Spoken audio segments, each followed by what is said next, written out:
Congress is in shock over the bomber's price tag and may scrap the program. Watching the International Business Report from Sky Television. We'll have all the finance news from the European Business Channel coming up at hour. But after this break, do the Japanese work too hard? Some in Japan are beginning to think so. Stay with us.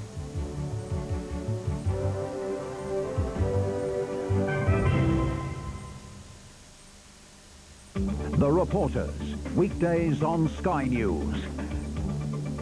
People and places around the world. The Reporters bring it home. He said, well, I got something you want. I said, what?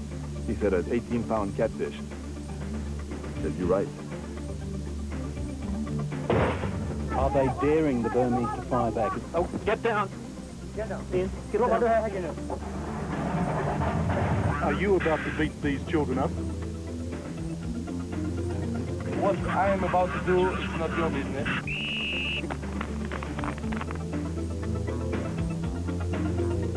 The Reporters, 7:30 weeknights, only on Sky News.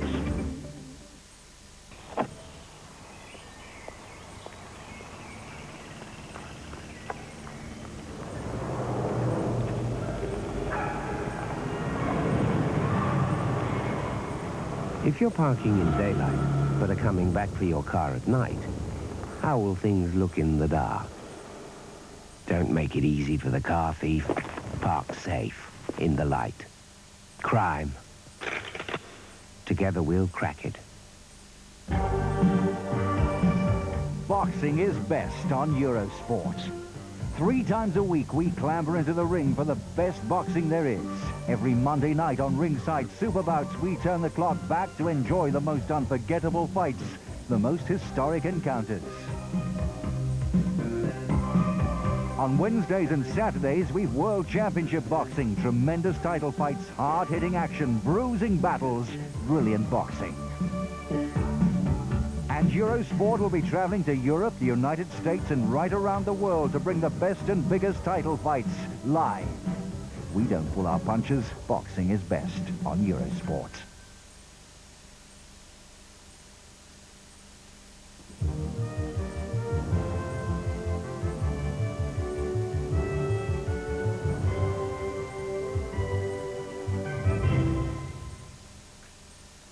This is the International Business Report from Sky Television. It's 20 minutes now past the hour, and all the financial details coming up in 10 minutes. 20 local authorities in England are to have their poll tax rates charge capped by the British government. Opposition MPs reacted angrily to the list of local authorities that the Environment Secretary Chris Patten says will now be compelled to lower their rates. 18 of the 20 are Labour-controlled, and the other 2 have no party in clear control. 8 of the authorities are in London. Savings for those paying the community charge in these authorities will be between £30 and £99. In the other 12 authorities in England, people will save between £26 and £59 once the charges are capped. Mr Patten said the decision will benefit 4 million people. Labour described the list as a political fix. Practically all the councils Mr Patten is capping are Labour-controlled. Not very surprising.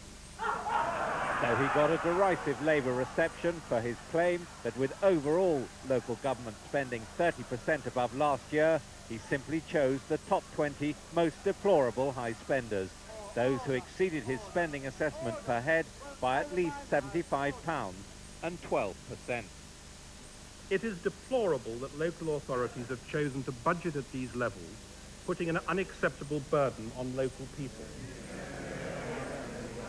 There is no justification for the level of charges which many authorities have in practice set.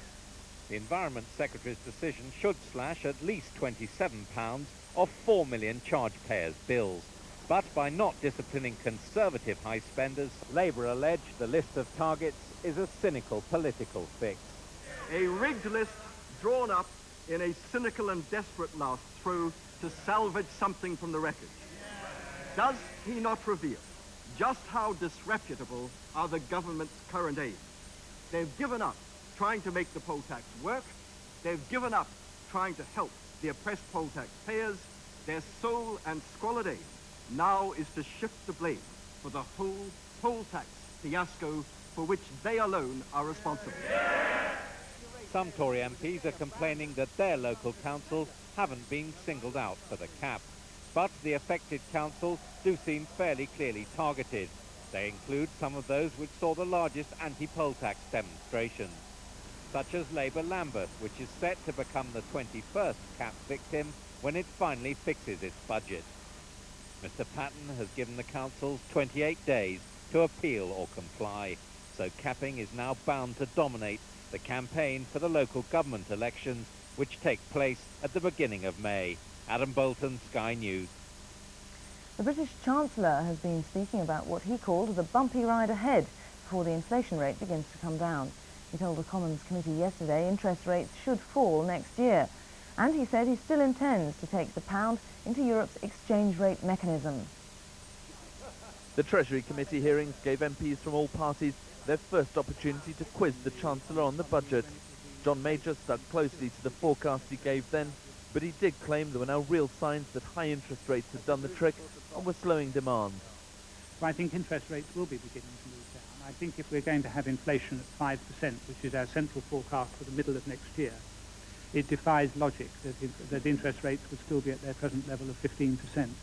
And for a committee that's on record supporting sterling's early entry into Europe's exchange rate mechanism, the Chancellor's answers to their questions followed the more positive vein he said to have taken with his European colleagues last weekend. Have the conditions other than inflation for British membership of the exchange rate mechanism been met, apart from details? No, but they're moving towards being met. A good deal of progress has been made on a number of the conditions for membership of the exchange rate mechanism, but they haven't all been met. And the inflation John Major's answers reasserted his independent line from the Prime Minister's almost universally negative stance on the European monetary system.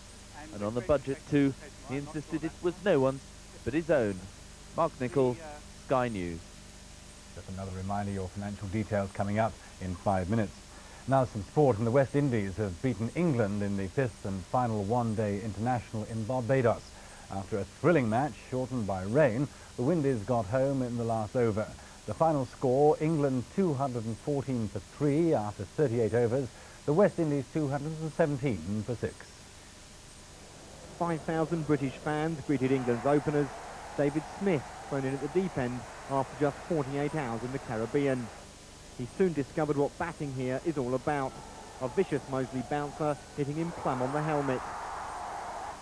And after 65 uncertain minutes, he played all round a straight one and lost his off stump. To make matters worse, X-rays later revealed he's badly bruised his left hand.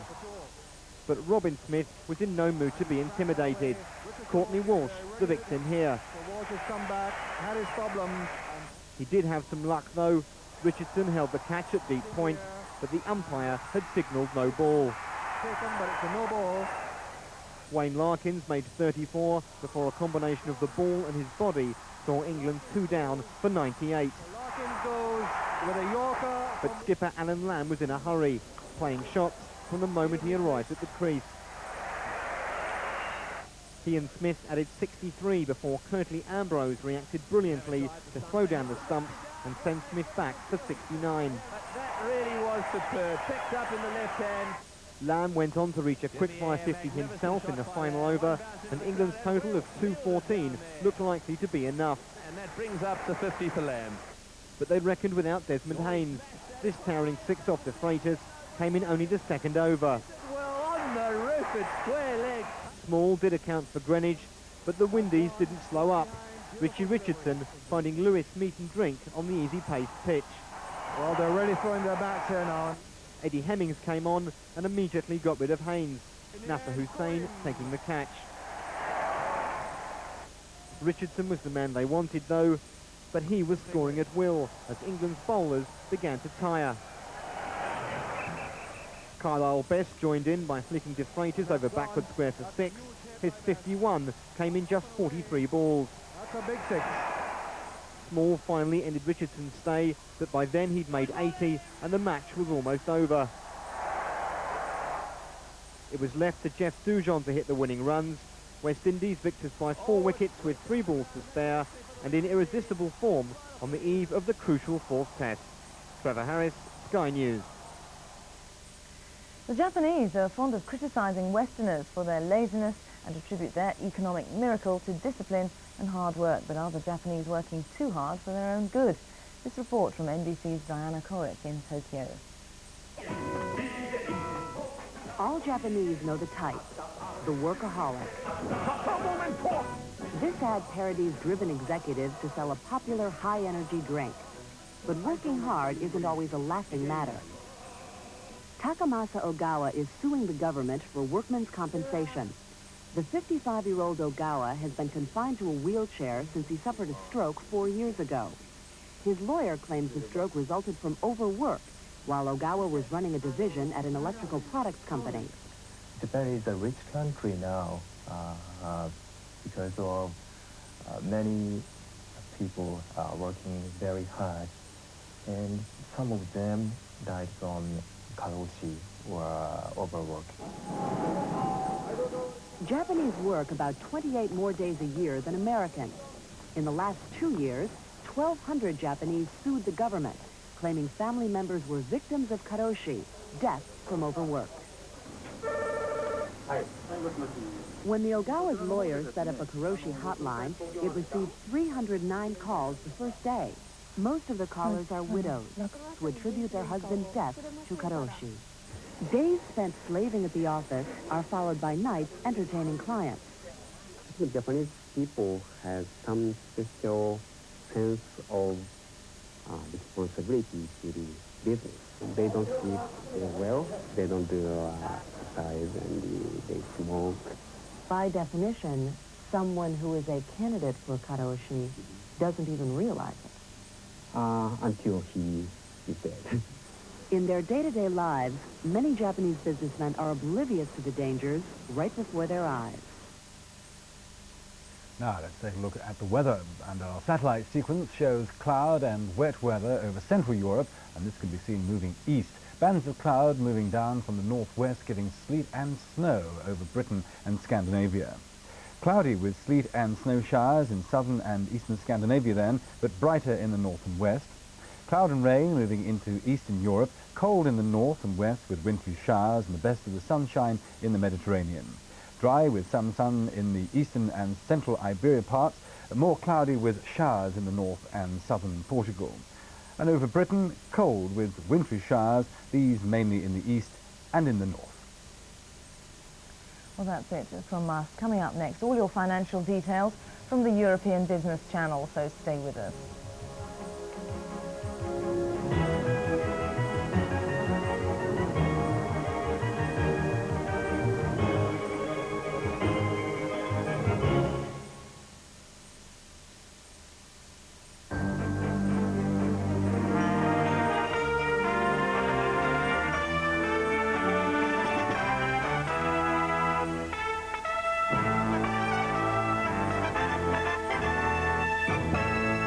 Good morning. This is the European Business Channel. It's Wednesday, the 4th of April. I'm Ian Smith. First, the headlines. As a Lithuanian government delegation looks for compromise in Moscow, the Soviets say yes to independence, but only with a 2/3 referendum majority and a 5-year transition. In the Strange Ways prison riot in England, 50 prisoners are still holding out. At least one prisoner has died. Imelda Marcos, she calls President Bush to testify in her defense. Here's the state of the markets this morning. So far, the Nikkei is up over 200 points at 28,971.77. Prices at midday in Tokyo were still advancing, but the pace slowed as profit-taking set in. The dollar's up a quarter of a yen, not much of a change there, but it's down 35 points against the mark, and Wall Street's been in confident mood, up yesterday over 36 points. Now, more on all this later, but also over the next 25 minutes, German currency union, 2-to-1, 1-to-1. Can the Bundesbank control inflation if the politicians on both sides insist on parity? And Hungary, is the retreat from communism now slipping into a speculator's dream? The quarrel over an appropriate exchange rate for the East German mark into the West German mark is causing quite a political stir and looks like it will dominate the German political agenda for the foreseeable future. The Cabinet will take up the issue again later today in Bonn. Sylvia Wadwa's report is voiced by Ian Gregory. Secrecy is a key weapon for the world's central bankers. And for the Bundesbank, its decision on the highly delicate issue of monetary union was one secret that it desperately wanted to keep. But to the chagrin of both politicians and central bankers, the decision was leaked to the press. The financial markets have reacted with concern at the political debate that has followed. They fear that the recommendations of the Bundesbank may be abandoned in favor of politically acceptable solutions. If the position of the central bank is now overruled in favor of a different solution, then this raises again the question of our credibility abroad. The government in Bonn could and should consider these recommendations.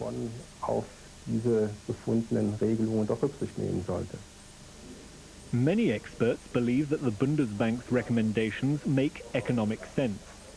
It's advising the West German government to apply the one-for-one exchange rate to personal savings up to 2,000 marks and to value everything else, including salaries, at 2-for-1.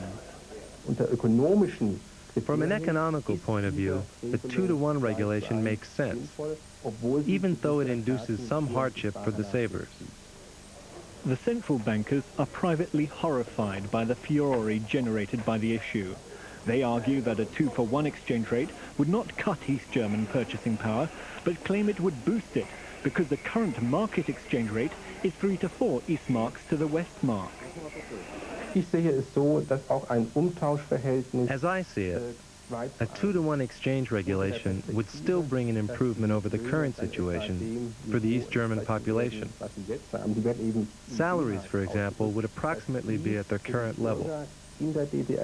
But valued in Westmarks, in pure economic terms, you could say that with a 2-to-1 solution, there will still be an income transfer to East Germany. That still leaves the question of just how to find a politically expedient solution that is also acceptable to the Bundesbank. Chancellor Kohl is counting on the talents of a former finance minister and current central banker, Hans Tietmeyer, who's been summoned to Bonn to act as the Chancellor's personal advisor on the currency issue. Those close to the debate suggest that a fudge on savings deposits may be the key to a compromise.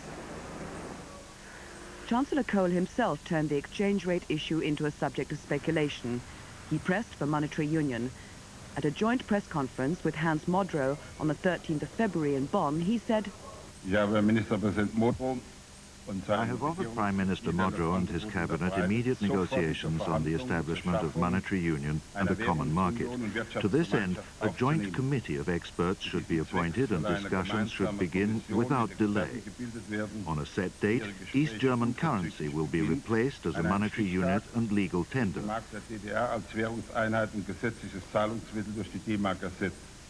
On March the 1st, speaking to leading representatives of various East German parties, he specified that he could clearly understand the demand for a one-for-one exchange rate.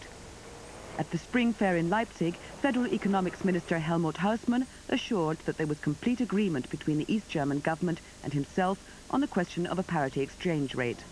During the election campaign in East Germany, Kohl went even further, according to DPA and the Wall Street Journal. Kohl reportedly said in Cottbus that there will be a one-for-one exchange rate, at least for the small savings deposits. And that report was voiced by Anne Kaelin. Well, I'm joined now by Dr. Arno Horn of the Dresdner Bank. How have the markets been reacting to this dispute about what the right exchange should be? Well, I would say the markets have reacted very positively. In fact, we have seen no negative development on the exchange rate. With the D-Mark, we are on a firm level, and the stock exchange in Frankfurt reacted very positively. So I think we are on a good side. But does that mean then that there is, in fact, as far as economics is concerned, no particular distinction to be made between 2-to-1 and 1-to-1, or not? Oh, there is a big distinction to be made, and I think that the proposal of the Bundesbank is the result of such a distinction. The economic situation of Eastern Germany does not allow, probably, to offer a better rate. Why is it, do you think, that this whole question of 1-to-1 with the potential for inflation has suddenly surfaced when, after all, for so many years after the end of the Second World War, the threat of inflation was the one thing which Germany was most frightened of? I think the problem is that we have a clear economic reasoning, but the question is whether this reasoning can be held up or whether we have a very pressure on the political side to offer on social grounds a rate of 1-to-1, which might, as some people fear, over-demand the markets. Now, I know as a banker you'll want to guard your judgment on this one, but who do you think is likely to win? Do you think Chancellor Kohl is likely to win, or do you think that the Bundesbank is likely to insist on 1-to-1? Well, my personal impression is that we have quite a severe political attack now on this proposal, and in East Germany the coalition is coming up, so I think there might be some change at the end of the day. You think there might be a fudge? Some kind of compromise? A fudge I wouldn't say, but maybe a political compromise with an improvement for the small people. We will have to wait and see. Dr. Arno Horn, thank you very much indeed. My pleasure. Let's catch up now on the other stories making the news this morning. Over now to the newsroom and David Egley. A delegation of Lithuanian officials has begun informal talks with Soviet leaders aimed at diffusing tension between the Kremlin and the renegade Baltic state. The talks take place just as the Soviet Union has approved a law outlining tight conditions for republics seeking independence. The law stipulates that for a state to secede, it must first acquire a two-third majority in a referendum and then wait for up to 5 years before becoming independent. Lithuania's move towards autonomy received moral support from Estonia yesterday. The Estonian parliament has urged the Kremlin to recognize Lithuania's declaration of independence. Meanwhile, Soviet Foreign Minister Edvard Shevardnadze said on his arrival in Washington that Soviet leaders are seeking honest dialogue with Lithuania. Shevardnadze will meet U.S. Secretary of State James Baker to make arrangements for a Gorbachev-Bush June summit. Israel's Labour Party is close to forming the country's next government after a deal with a key religious party. Labour leader Shimon Peres signed the agreement with the ultra-Orthodox Agudat party and now needs just one extra vote in the 120-member parliament to be sure of a majority. It's thought Peres could gain that backing from one of the other religious parties or from a dissident member of Yitzhak Shamir's Likud party. And Israel has successfully launched a satellite just one day after Iraq's threat to use chemical weapons against it. Ofek-2, Israel's second satellite, was launched amid great security. Israeli officials denied that it was to be used for spying on neighboring countries. However, experts say that even if the satellite does not carry surveillance equipment, the rocket used is capable of launching warheads. The United States yesterday unveiled its not-so-secret stealth fighter plane. For the first time, official photographs and details of the little black jet were released. Built to avoid detection by enemy radar, the plane was first used in combat during the U.S. invasion of Panama. Flying at a speed of nearly 600 miles an hour, the Stealth can be refueled in midair and costs something over $100 million. The fighter has been a poorly kept secret, with at least one of the aircraft crashing during a training flight over California. The 3-day-old riot at a British prison has claimed its first confirmed fatality. A 46-year-old prisoner awaiting trial on sex offences died in hospital after being injured in the riots. The rioting continued at nightfall with about a dozen inmates still on the roof. 13 prison officers were injured yesterday as they fought to gain control of 2/3 of the prison. Former Philippine First Lady Imelda Marcos plans to call the U.S. President as witness in her defense. Her lawyer said that George Bush, as Vice President, had traveled to the Philippines to persuade the Marcoses to invest in the U.S. instead of Libya. Marcos is accused of stealing more than $160 million from her country and defrauding U.S. banks of about the same amount. And that's it from the newsroom for the moment. Now back to Ian. Thank you. Well, that's it for this half, but stay with us for the markets in detail, reports from Wall Street in Tokyo, and what's happening in the Hungarian property market. All that in a few moments after the commercials. This is the European Business Channel.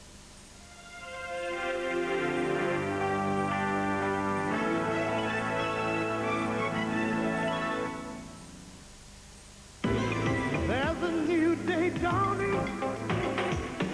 You feel it in the air.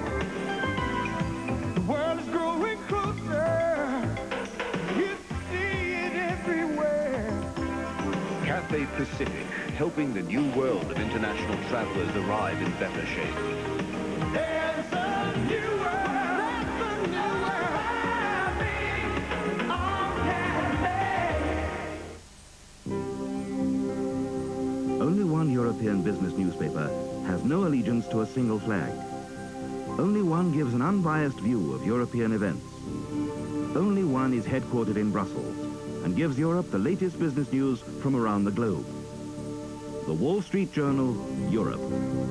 Unbiased coverage of Europe, unrivaled coverage of the world. Subscribe now. For a 2-week free trial subscription to the Wall Street Journal Europe, please call our office in the Netherlands. Netherlands 3145 71 3777. The journal will be delivered to your home or office for 2 weeks, free of charge.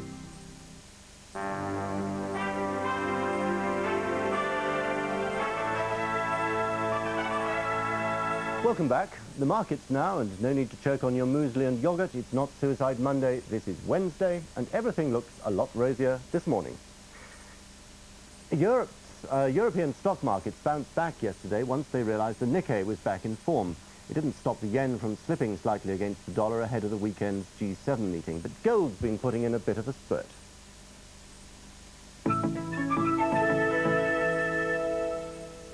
And here's how the exchange rates are shaping up this morning. It's all pretty stable. The dollar's slipped a bit against the mark. It's now trading at 1 mark 69.75 against the yen. The dollar's now trading at 159.35, quarter of a yen up. It's slipped a touch against the pound, down 15 at 163.60, and against the Swiss franc it's absolutely unchanged. G7, the foreign exchanges await your deliberations. Interest rates, not much going on there either. Yields down a touch. The long bond yield slightly softer at 8.62. Fed funds slipped a bit too, 1/16 easier at 8 1/4. Gold rose yesterday $7 an ounce in London. It's now trading at $374.25. Last week's mysterious Middle East seller is now said to be back in the market, and the Soviets, the world's second biggest gold producer, say they're going to publish production figures. Perestroika lives. West Texas Intermediate crude slipped slightly, off 18 cents a barrel. The stock exchanges now, and London's FT100 clawed back 19 points from the 26 it lost the day before. Frankfurt was in similar mood, recouping all but a fraction of what it had lost on Monday, peaking just short of its all-time high. Paris matched Frankfurt's gains, making up all its previous day's losses and ending up close to the day's high at 1,985.55. Zurich and the Swiss Performance Index went up nearly 8 points.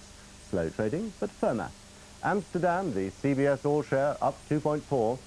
And the only European index to slip, Milan's MIB, down 1 point. The Dow Jones now, and there it is, up over 36 points, a full-blown rally with a lot of previously nervous traders back in the market. And here with more on that is Ian Hunter of Wall Street Journal TV. Good morning. General Motors Chairman Roger Smith will give up the driver's seat of America's #1 automaker on August 1st. Smith will be succeeded by GM President Robert Stempel, who's long been regarded as the favorite to take the wheel at GM. At a news conference in Detroit yesterday, Smith had high praise for his successor. Bob, I believe, has been an absolutely fantastic leader of our operating team, done a tremendous job, and he's been a great help to me as the things that we've tried to do.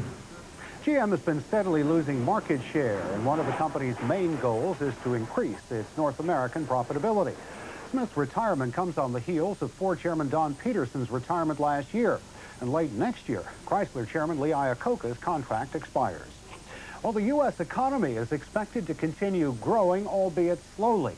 That's what economists here are saying after yesterday's release of February's index of the leading economic indicators. Although the index fell a full % in February, most of the fall is blamed on a drop in building permits. Take that away, and the index, which is viewed as a barometer of where the economy is headed, fell only modestly.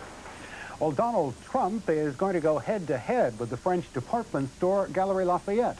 Both hope to buy a part of the upscale but bankrupt department store Bonwit Teller. Trump, who just opened the billion-dollar Taj Mahal casino in Atlantic City, made a $22 million offer with an investment group for 5 Bonwit stores. The bid includes the flagship store in New York's Trump Tower. The French want to pay $4 million for the lease of the Trump Tower store alone. Both bids, along with at least 5 others, were submitted to Bonwit's bankrupt owner, the Hooker Corporation. Well, what do Leonardo, Michelangelo, Raphael, and Donatello have in common? Well, it's not exactly art. God, I love being a turtle! Believe it or not, all 4 are in the new film Teenage Mutant Ninja Turtles. And the radioactive crime-fighting mutants, based on a popular TV show, are demolishing box office records, grossing more than $25 million in their first weekend. And that's all the more important because most of the tickets are sold to kids for half the adult price. Thank goodness mine are grown. And that's all this morning from the Wall Street Journal. I'm Ian Hunter in New York. Thank you, Ian. Now straight over from Wall Street to Tokyo, where the Nikkei's midday close was 28,971.77, up 212.05. That was the midday close. After lunch, it's gone up again, up to 93. So for the latest digital dispatch, we go over now to Tokyo and Kerry Dolan. The Nikkei average rose this morning following yesterday's large rally. However, traders say the mood on the market is still cautious. On the foreign exchange market, the yen weakened slightly on speculation that in the upcoming G7 meeting, measures won't be made to stem the yen's fall. On the bond market, the number 119 benchmark government issue closed the morning with a yield of 7.310%, up 2.5 basis points. And on the political front, all eyes are on Washington, awaiting the outcome of the ongoing Structural Impediments Initiative talks. Here in Tokyo, the Minister of International Trade and Industry said Japan will go no further with trade concessions than it already has. The MITI chief believes government proposals will meet with U.S. approval since they were prepared with Japanese consumers in mind.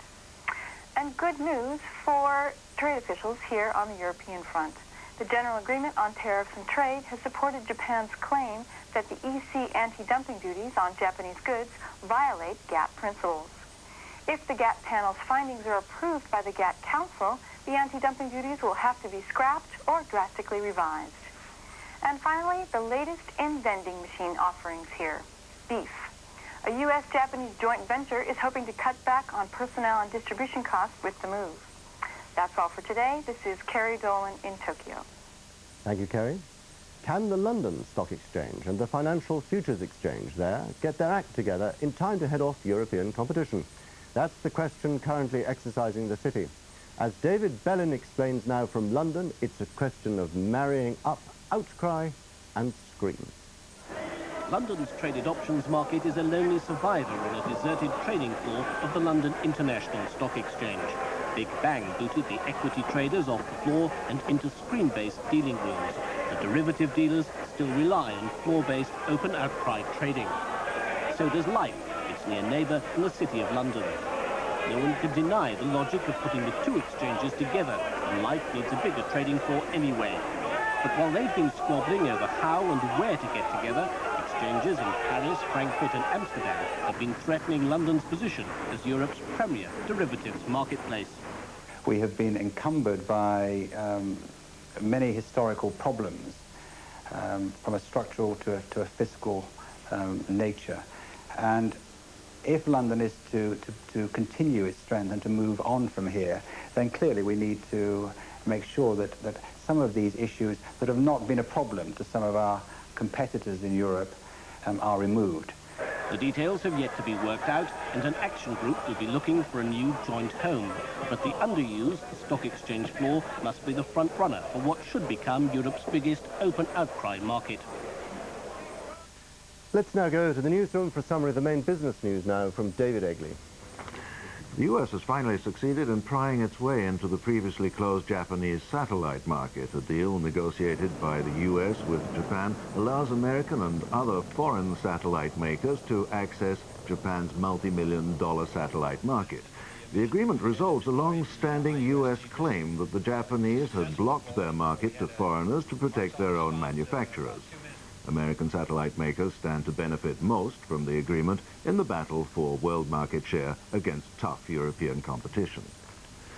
After 3 years in prison, Ivan Boesky will be a free man again today. Boesky, convicted of stock trading violations and fined $100 million, is expected to be released this morning in New York. A spokesman didn't know what Boesky would do next, but said the former stock trading wizard isn't likely to return to the financial market. The U.S. Senate last night passed a massive overhaul of the U.S. Clean Air Act. The bill's sponsors say that the measure will give the United States the strictest anti-pollution legislation of any industrial nation.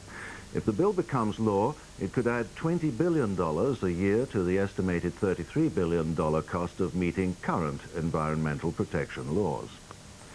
The Scandinavian Airlines, SAS, has announced a 40% fall in profits after earning the equivalent of $600 million in 1988. The airline's profits plunged to $360 million last year. SAS blamed high interest payments on its investment program for the downturn, but said it expects profits to recover this year.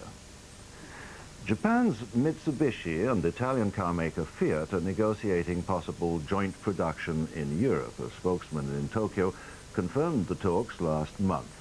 A possible alliance between Mitsubishi and Daimler-Benz was also in the spotlight.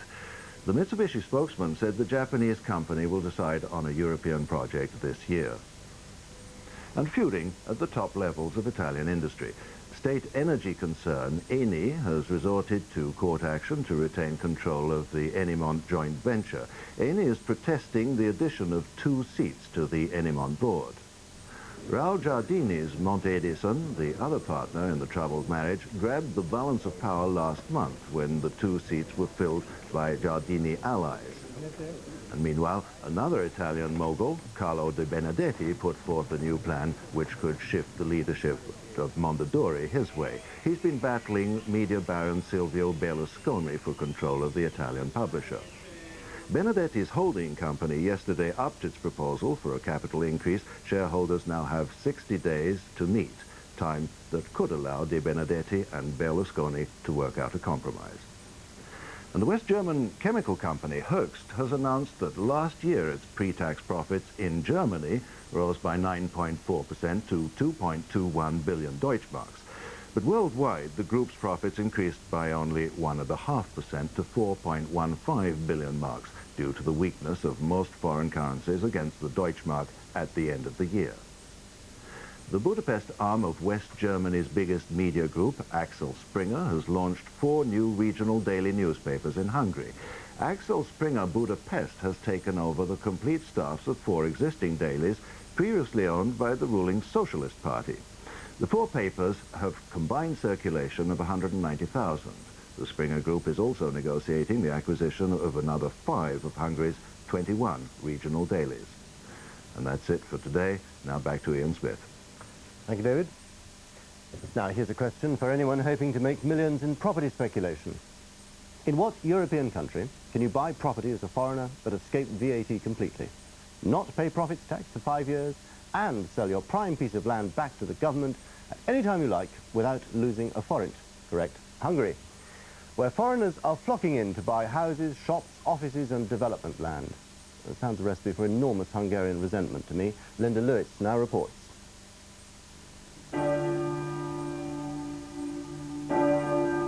The architectural beauty of yesteryear is fast becoming one of Hungary's most saleable assets. The 18th century Majek Monastery, just 1 hour's drive from Budapest, will soon be handed over to the highest Western bidder, ripe for conversion into a luxury hotel come conference centre. The company handling the sale has a string of stately homes on its books, priced at anything from £10,000 to over £1 million. The huge housing shortage guarantees brisk business for Hungary's growing band of estate agents, both from Hungarians and from foreigners. The law has been relaxed, so now anyone with Hungarian citizenship can buy property. Foreigners are, in theory, restricted to 30-year leases, but where there's a will, there's always a Hungarian way. There's a big interest in houses among business people. Far more Hungarians live abroad than here. So a lot of those who are planning to come back would like to buy a nice house. Among businessmen, there's a big interest in offices, business premises, and sometimes in industrial plant, too. But much as Budapest desperately needs the foreign capital its property boom is generating, there is a downside. Plans by a Swiss consortium to build homes and shops here at prices only foreigners can afford have provoked uproar. Locals claim groundwater is weakening nearby stone fortifications and making the whole area unsafe. We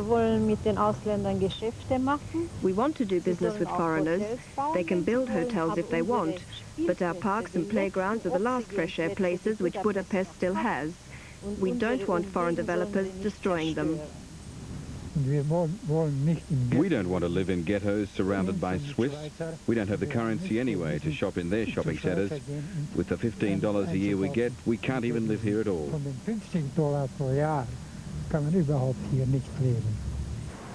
But whether they like it or not, hotels are springing up all over the Hungarian capital, where property is already fetching handsome prices. £200,000 will buy you an indoor swimming pool, sauna, lounge and 5 bedrooms. Luxury is not the sole preserve of the West. But after decades of neglect, much of Hungary's heritage is in a sorry state of repair, and whoever takes on the monastery at Majek will have their work cut out. Quick check on the weather now, and it's dominated by a strong low centred over Finland. A depression extends from the Baltics over the eastern Alps to Italy. Behind it, moderately humid polar air is moving towards Central Europe, where we'll see mostly unsettled weather. Widespread snow and rainfall can be expected, as well as occasional sunshine, so carry your skis, umbrella and duck in and out of the clouds. Temperatures range around 2 degrees in the north, between 3 and 8 degrees in Central Europe, and between 14 and 24 degrees in the south. So there we are for this morning. A final check on the Nikkei before we go. It's currently standing at 28,545. That is down 204 points. And with currencies pretty much stable, there's all to play for. This is Ian Smith wishing you a very good day from the European Business Channel.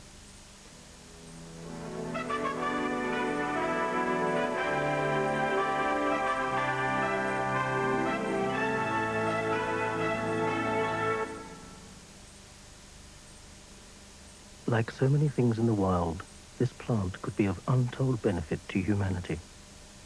It could help us produce disease-resistant crops. It could contain a chemical useful to industry.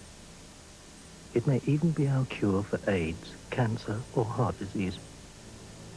Unfortunately, it grows in one of our rainforests. So we may never know. Rainforests. They die, you die.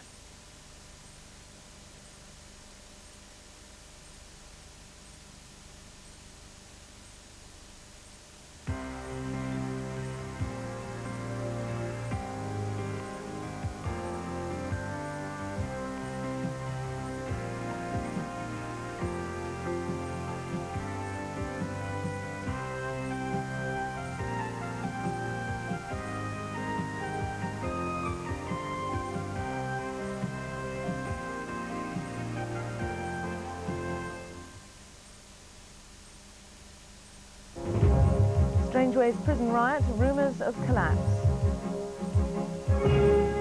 Labour's fury at the poll tax hit list. And Russia calls for honest dialogue on Lithuania.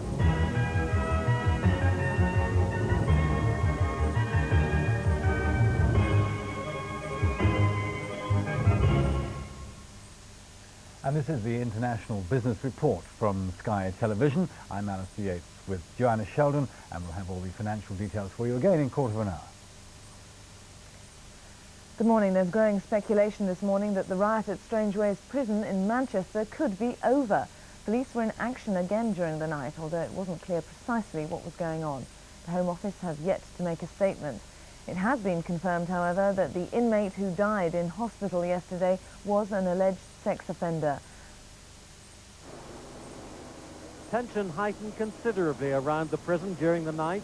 The teams of officers in riot gear adopted a more confident and aggressive approach. A prison van of the type used to transport inmates was driven up to the gates and then away again with a police escort, but it wasn't clear who was inside. Sporadic fires were lit on the roof and inside some of the cells controlled by the dwindling band of rioters still holding out. Confirmation that the inmates had carried out at least one murderous assault on an alleged sex offender came with the death of 46-year-old Derek White. Mr. White died at the North Manchester General Hospital after being taken there on Sunday from the remand block. He was suffering from head wounds, a dislocated shoulder and complaining of stomach pains. Mr. White, a local man, was facing charges including indecent assault. Tragically sad, but whether in fact the death is caused through whatever happened in the prison, I am not in a position to comment. The police are holding an inquiry. There will be an inquest, obviously. The Home Office has said it can't confirm persistent reports that the bodies of other inmates were found hanged inside the prison. We have not found any bodies in the prison so far, although we've not gained full access to the remaining areas of the prison. Some anxious relatives spent the night outside the jail. Mrs. Sandra Williams was waiting for news of her son Mark, one of the rooftop demonstrators. What my son is doing now at the moment, and he's not just doing it for attention, he's doing it to really get his point over that they have been really badly treated. They have, cruelly. That's the truth. Whatever the grievances of the prisoners, it seems that most of them now want to give themselves up. And the aim of the authorities is to achieve that as soon as possible without further violence. The bad weather can only help their task. Bill Spencer, Sky News. 20 councils who've had their poll tax capped are to hold an emergency meeting in London to work out a joint strategy against the cuts. At least one is threatening to take the government to court. Labour is furious that none of the councils affected is Conservative.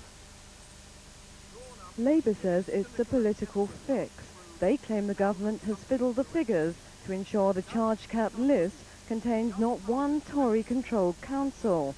But the Environment Secretary, Chris Patten, justified the move, saying he simply chose the top 20 most deplorable high spenders.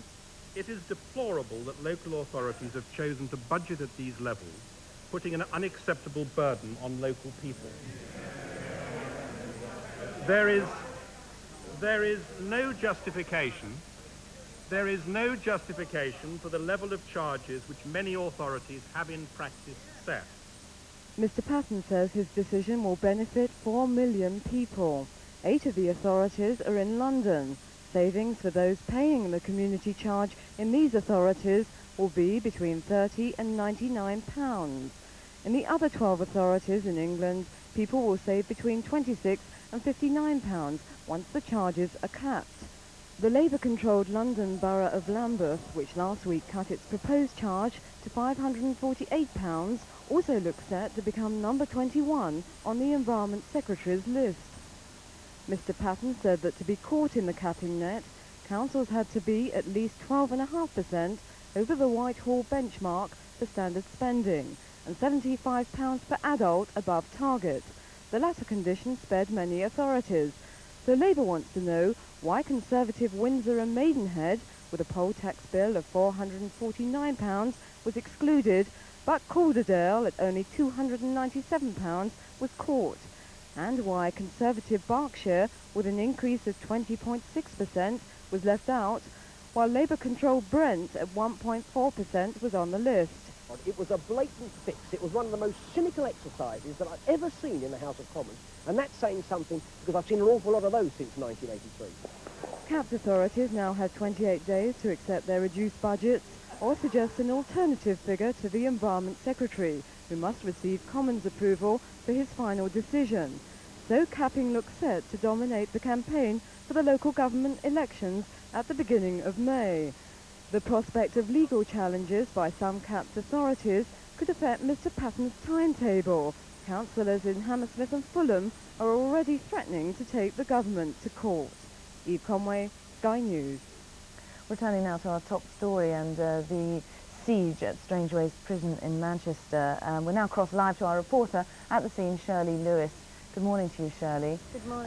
Well, growing speculation that the riot at Strangeways may now be over. What actually happened during the night? Well, around 12 midnight, there was increased activity here at Strangeways. The police stepped up their approach to the situation. Prison officers with riot gear were seen entering the prison with a far more aggressive approach. They were seen scurrying backwards and forwards. Torchlight searches were being made in E Block, which they regained control of at midday yesterday, and around 1 a.m. we saw a van, a large prison-type van, being driven round the back. We also saw another one earlier than that, leaving with a police escort, being driven away. We believe that there must have been some prisoners in there, but we're still waiting confirmation from the Home Office. Have the Home Office said that they may be making any kind of statement later on today about the situation? Well, if it goes as the other days have gone in this riot, this siege here at Strangeways, there should be some sort of a statement between 6 a.m. and 7 a.m. this morning from the Home Office spokesman. That's been the rule, as I've said, throughout the last few days. Although earlier there were some comments coming from London, I think this time it will definitely be coming from here. Shirley Lewis, thanks very much indeed for joining us. The Soviet Foreign Minister Edvard Shevardnadze today begins talks in Washington with his American counterpart James Baker. Top of the agenda will be the situation in Lithuania. One chamber of the Soviet Parliament has now passed a law which does allow secession, but only on certain conditions. The Soviet propaganda machine is working overtime in Lithuania.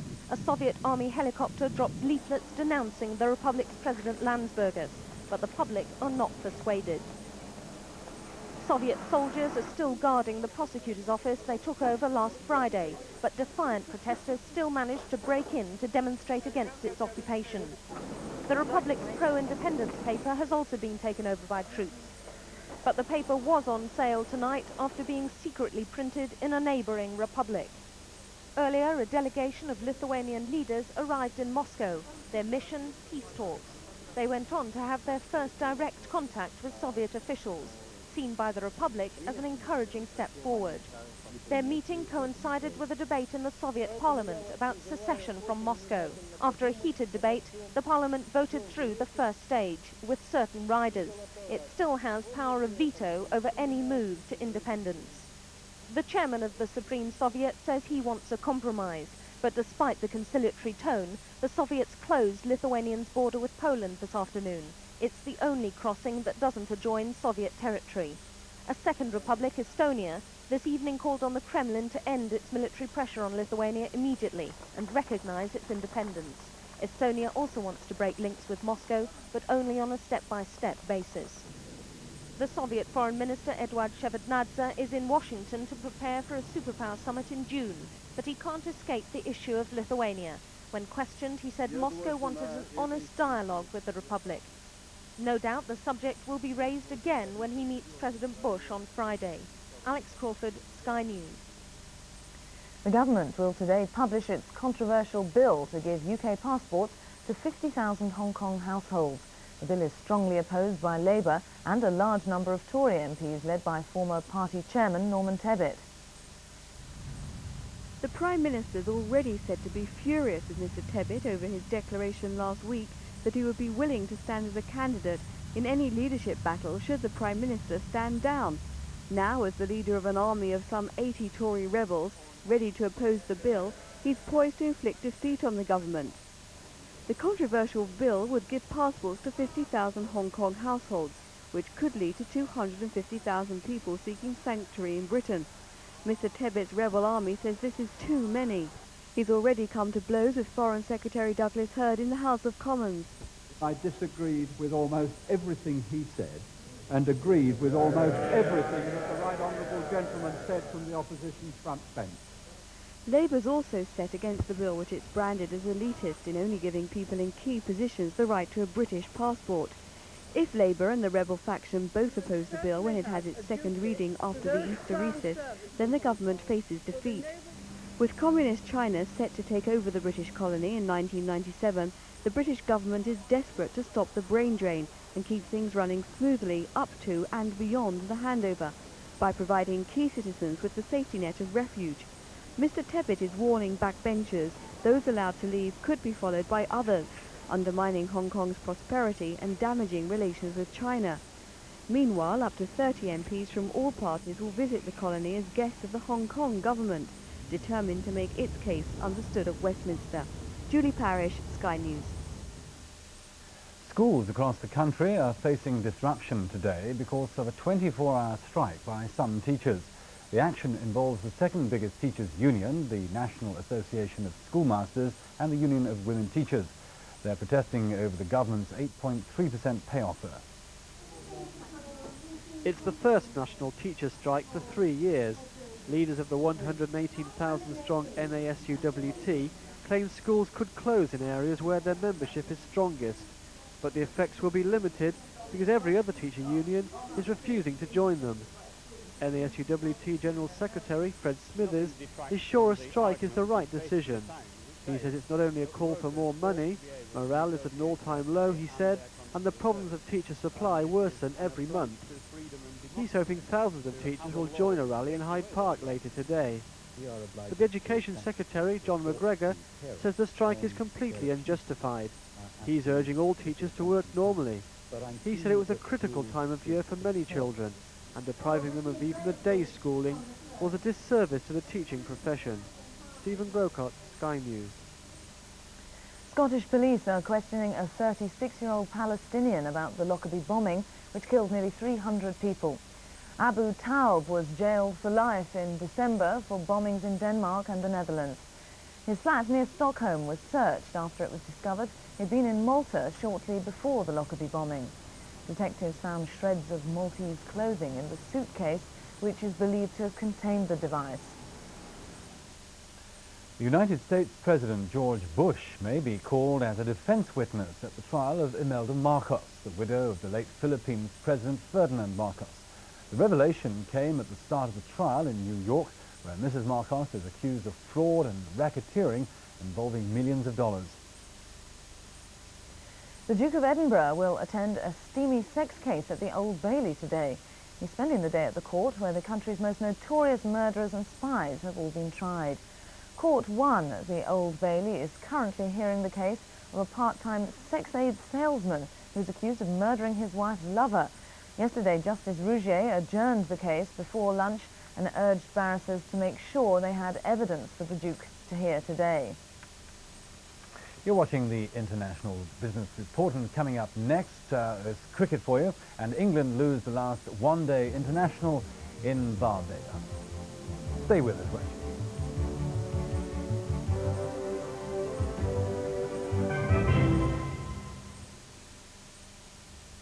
The Reporters, weekdays on Sky News. People and places around the world. The Reporters bring it home. He said, well, I got something you want. I said, what? He said, an 18-pound catfish. I said, you're right. Are they daring the Burmese to fire back? Oh, get down. Get down. Ian, get down. Are you about to beat these children up? What I am about to do, it's not your business.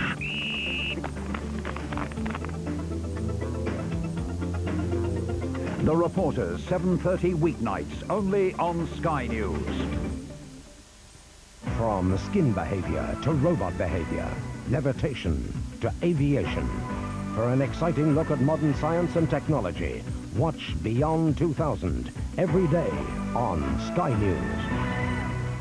In April, the movies keep coming on Sky Movies.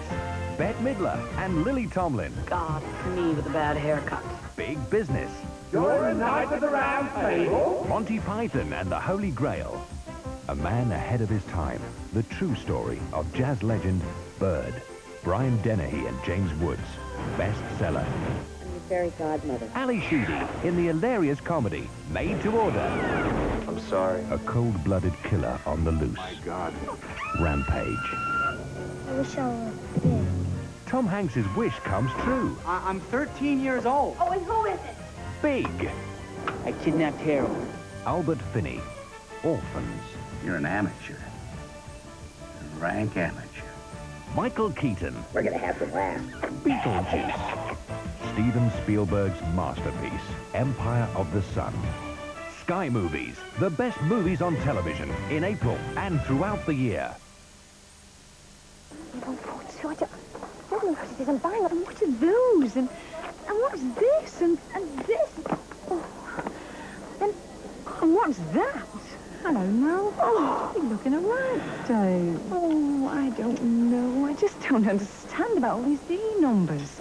It's so confusing. I know. Family keep going on at me to find out about them, but it's as much as I can do to find stuff they'll all eat. I know. You don't have to tell me. It's the same with my lot. Here's your answer. Food additives. The balanced approach. Look, it tells you all about E numbers. It explains what additives are and what they do. Even explains the government approval procedures. Oh, there. Where do I get one? Ministry of Agriculture, Fisheries and Food. If that doesn't tell you a lot, everything they want to know. Well, it'll certainly give them something to get their teeth into. For your free copy of Food Additives, The Balanced Approach, write to this address.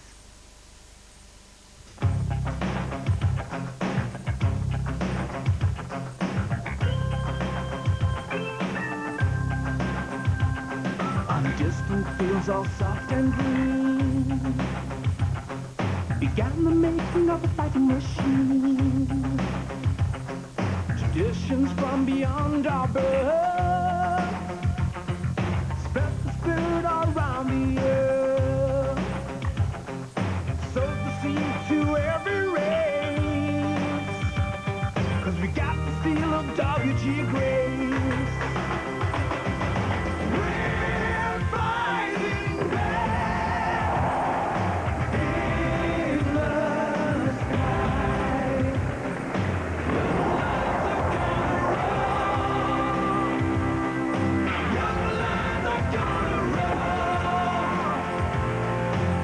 Blood's gonna turn us round from the fire new spirit found. History speaks, we hear the call. England's team must give it all. We've got the heart to win this race, 'cause we got the steel of W.G. Grace.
Welcome back to the International Business Report, and apologies for the delay in bringing you your financial details. The European Business Channel coming up in about 10 minutes' time. In South Africa, Nelson Mandela has welcomed President F.W. de Klerk's decision to send in the troops to pacify the black townships. But Mr. Mandela has demanded that black leaders be consulted by the government. He said a unilateral action without consultation is bound to be ineffective. Nelson Mandela was left upset and dismayed as he toured the charred remains of homes which have borne the brunt of the violence in Natal.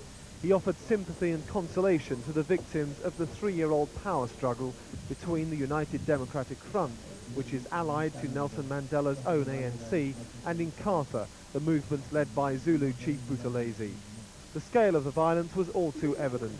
A body left in the debris after a home was petrol-bombed.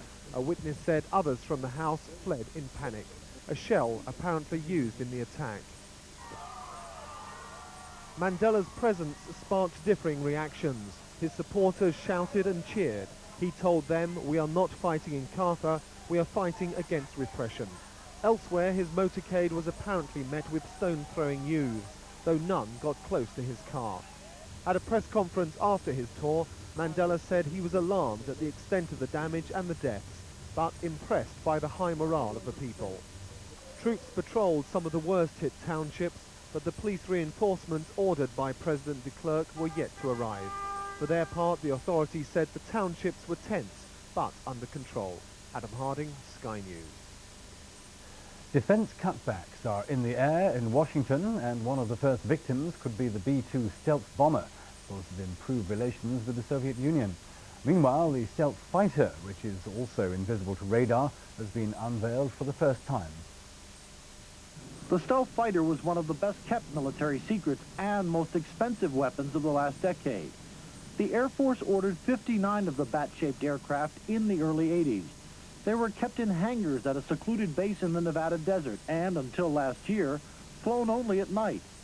The aircraft, the slowest, most costly fighter in the Air Force, is made mostly of non-metal composite materials, allowing it to slip past enemy radar. But only 2 have been used in combat, in Panama, to drop 2 bombs that any less exotic aircraft could have dropped. It tells us that stealth can be developed, can be used on an operational aircraft, is a successful technology, that it works. But defense economists are not sure what the taxpayers have bought for the total price of $6.5 billion, which includes research and development.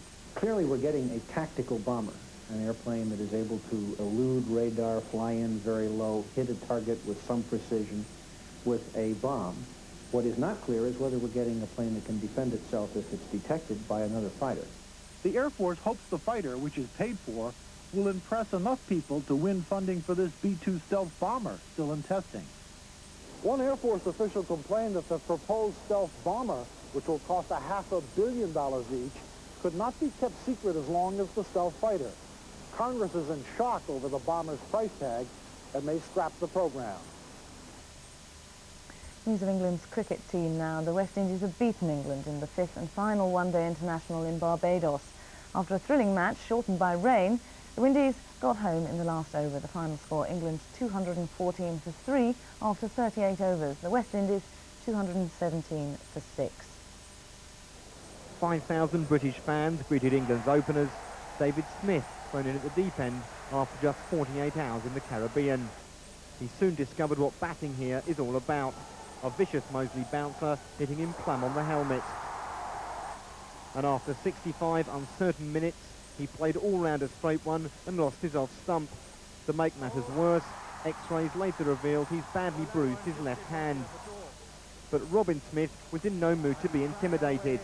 Courtney Walsh, the victim here. Walsh has come back, had his problems. He did have some luck though. Richardson held the catch at deep point, but the umpire had signalled no ball. Taken, but it's a no ball. Wayne Larkins made 34 before a combination of the ball and his body saw England 2 down for 98. Larkins goes with a Yorker. But skipper Alan Lamb was in a hurry, playing shots from the moment he arrived at the crease. Ian Smith added 63 before Curtly Ambrose reacted brilliantly to throw down the stumps and send Smith back for 69. That really was superb. Picked up in the left hand. Lamb went on to reach a quick-fire 50 himself in the final over, and England's total of 214 looked likely to be enough.